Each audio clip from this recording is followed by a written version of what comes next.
Hello दोस्तों, आज की कहानी नामजप से रिलेटेड है।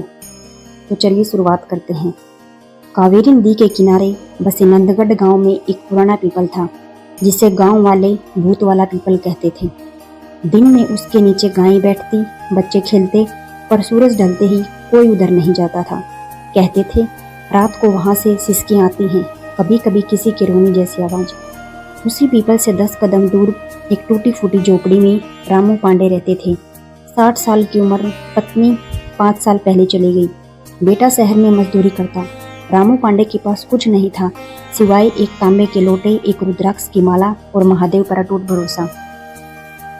हर सुबह ब्रह्ममुहूर्त में वह कावेरी नदी में डुबकी लगाते, लोटे में जल भरते, पीपल के नीचे बने छोटे से शिवलिंग पर चढ़ाते और फिर वहीं बैठकर 108 बार धीरे धीरे कहते, ओम नमः शिवाय, ओम नमः शिवाय। न तेज आवाज न दिखावा, बस माला घूमती रहती, होठ हिलते रहते। गांव वाले हंसते, बाबा इस पीपल के नीचे जब करोगे तो भूत चिपक जाएगा। रामू मुस्कुरा देते, भूत को भी तो शिव चाहिए। उस पीपल में सच में कोई था। 50 साल पहले गांव में अकाल पड़ा। श्यामू साहूकार का मुनि मंगतू अनाज के गोदाम की चाबी रखता था। साहूकार ने कहा, ताला मत खोलना, भाव बढ़ने दो। मंगतू ने रात में चोरी से 2 बोरी गरीबों को बांट दी। सुबह वह पकड़ा गया, पीटा गया और उसी पीपल से लटका कर मार दिया गया। न क्रिया हुई न पिंडदान। भूख, अपमान और अधूरी इच्छा के कारण वह प्रेत योनि में बंध गया। वह बोल नहीं सकता था, बस ठंडी हवा बनकर रह गया। सालों तक उसने लोगों को डराया नहीं, सिर्फ अपनी सिसकी सुनाई। उसे मुक्ति का कोई रास्ता नहीं पता था। फिर रामू पांडे आया। पहले दिन जब रामू ने ओम नमः शिवाय कहा, मंगतू को लगा जैसे किसी ने गर्म राख पर पानी छिड़क दिया हो। हर बार जप के साथ उसके भीतर की जलन थोड़ी कम होती। वह रोज सुबह 4 बजे पीपल की सबसे मोटी डाली पर बैठ जाता सुनने के लिए। 3 साल बीत गए, रामू का नियम नहीं टूटा। आंधी हो, बुखार हो, वह लोटा लेकर आता, जल चढ़ाता, जप करता। श्रावण की एक काली रात बिजली गिरी। पीपल की एक डाल टूटकर शिवलिंग पर गिर पड़ी। रामू दौड़कर आया। भीगते हुए उसने डाल हटाई, शिवलिंग को साफ किया। तभी उसे पहली बार स्पष्ट आवाज सुनाई दी, हवा में नहीं जैसे मन में, बाबा मुझे ठंड लगती है। रामू चौंका नहीं, उसने आंखें बंद की, माला पकड़ी और कहा, जो भी हो शिव का नाम लो। हवा कांपी, मैं नाम नहीं ले सकता, मेरा कंठ बंधा है। रामू ने लोटे का बचा जल पीपल की जड़ में डाला और बोला, तो सुनो, मैं तुम्हारे लिए जपूंगा। उस रात से रामू ने एक नया नियम बना लिया। सुबह के 108 के साथ शाम को भी 108 बार वह उसी पीपल के नीचे बैठकर जप करने लगा।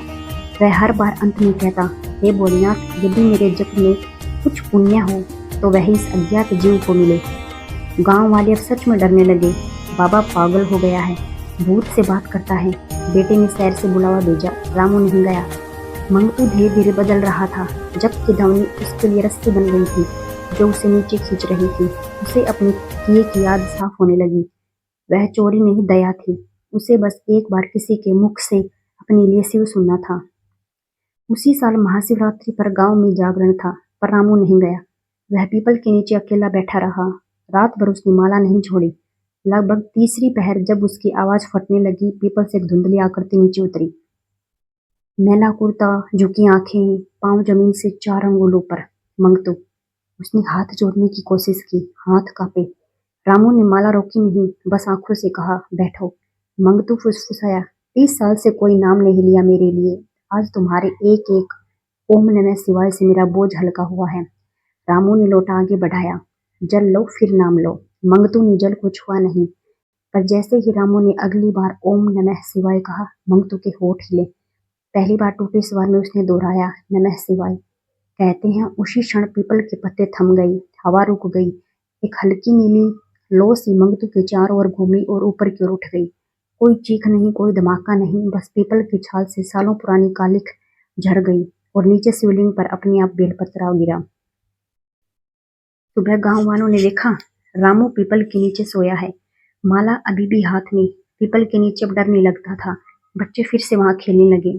रामू ने कभी किसी को पूरी बात नहीं बताई। पूछने पर सिर्फ इतना कहा, मैंने कुछ नहीं किया, मैं तो रोज अपना काम करता था। नाम अपना काम खुद कर लेता है। वह आज भी हर सुबह वहीं बैठता है। अब वह 108 नहीं 216 बार जपता है। एक माला अपने लिए, एक माला किसी और के लिए जिसका नाम उसे पता भी नहीं, क्योंकि उसे समझ आ गया था शिव का नाम सिर्फ मुक्ति नहीं देता, वह सुनने वाले को भी मुक्त कर देता है, और सबसे ज्यादा जपने वाले को। कहानी पसंद आई तो चैनल को शेयर करें, सब्सक्राइब करें।